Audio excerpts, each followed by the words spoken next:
You know that specific kind of quiet? It's not peaceful. It's heavy. You're sitting in the same room, maybe 3 feet apart, but it feels like there's an ocean between you. You look at them, really look at them, and for a split second you don't recognize the person who used to light up when you walked through the door. They're physically there, but emotionally, they've checked out. Again. And immediately your brain starts spiraling. Did I say something wrong? Why do I feel so lonely when I'm with them? Is this just what love feels like after the honeymoon phase ends? Am I too much? Or are they just gone? You feel like you're chasing a ghost, and the harder you reach, the further they seem to drift. Here is the truth that no one tells you. The distance isn't happening because they stopped loving you. It's happening because their nervous system has hit a ceiling. You aren't failing at love. You are experiencing a biological protection mechanism that looks exactly like rejection, but is actually fear.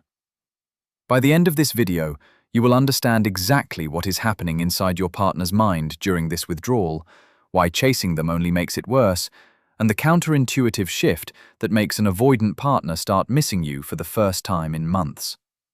Let's get into it. Most couples believe that when their partner pulls away, it's a sign that the connection is broken. They think, if they loved me, they would want to be close.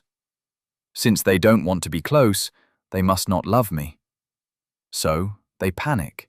They push. They demand reassurance. They try to talk it out until the other person shuts down completely. But the real truth is much deeper and, frankly, much more hopeful. When safety leaves a relationship, the love doesn't disappear. It goes underground. For someone with an avoidant attachment style, intimacy isn't just about closeness. It's about regulation. Their nervous system is reading your emotional intensity before their logical mind can even catch up. What looks like stonewalling? What looks like coldness? It is usually someone who has been so overwhelmed by emotional demand for so long that silence is the only protection they have left. Think of it like this. Your partner's capacity for connection is like a battery. When they feel pressured, criticized, or engulfed, that battery drains instantly. And when it hits zero, they don't just stop talking, they disconnect to survive. This isn't incompatibility. This is the anxious avoidant cycle playing out between two people who both desperately want the same thing: to feel safe. But here's the part no one talks about. An avoidant partner cannot miss you while they are in survival mode. They can only miss you when they feel safe enough to lower their guard. And that means the way back to them isn't through pursuing them harder. It's through changing the emotional temperature of the room so completely that their nervous system finally exhales. Once you understand this, everything changes. Point 1. The power of strategic silence, Layer 1. Stop chasing the ghost. Layer 2. Most couples react to withdrawal with pursuit. When one partner pulls back, the other leans in harder, sending double texts, asking, "What's wrong?" or trying to force a conversation to fix the disconnect. Layer 3. But here's the psychological reality. To an avoidant nervous system, pursuit feels like pressure, and pressure triggers escape. Every time you chase, you confirm their deepest fear, that being in a relationship means losing their autonomy. They don't pull away because they don't care. They pull away because they feel suffocated. Layer 4. Imagine this scenario. The disconnecting version. You send a text. "Hey, we haven't talked all day. Are you mad at me?" Their brain registers this as a demand. They feel guilty, then resentful, and they withdraw further to protect themselves. The connecting version. You notice the distance. You feel the anxiety rise. But instead of texting, you put your phone down. You go for a walk. You focus on your own life. You send nothing. 2 days later, they reach out. "Hey, how was your week?" Layer 5.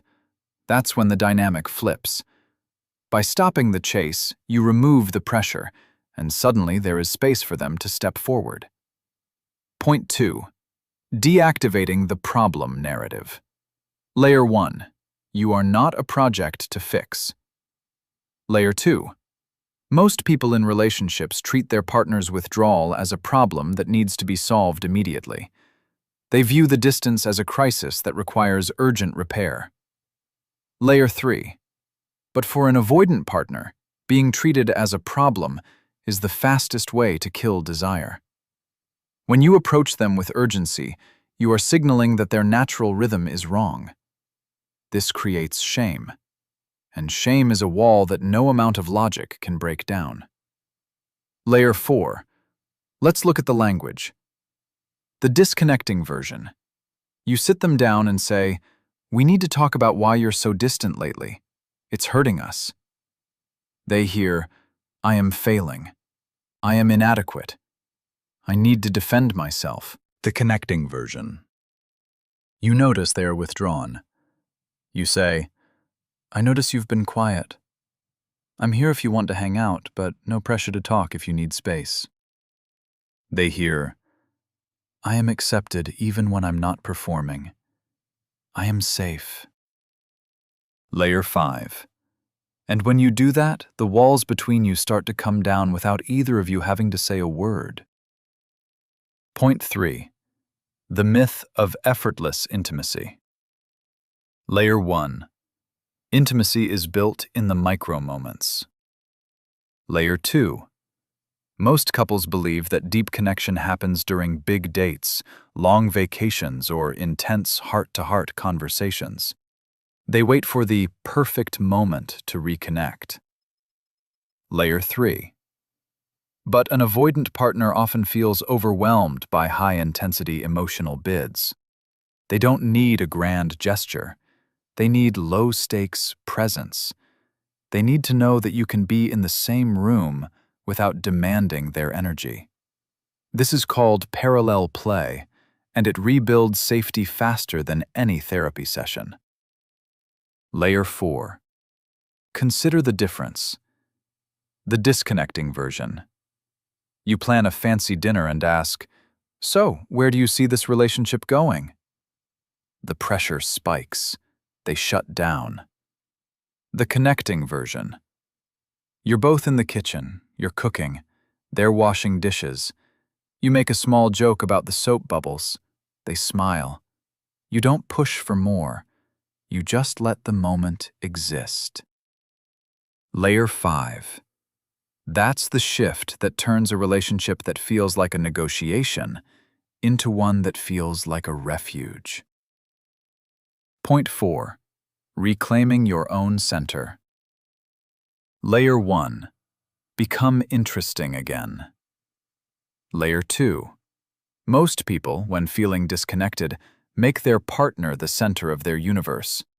They monitor their partner's moods, analyze their texts, and pause their own lives waiting for reconnection. Layer 3. Here is the hard truth. Neediness is repulsive to an avoidant attachment style. Not because they are cruel, but because they equate neediness with loss of self. When you lose your center, you become heavy. When you regain your center, you become magnetic. An avoidant partner misses you when they see you thriving without them. Layer 4. Look at the internal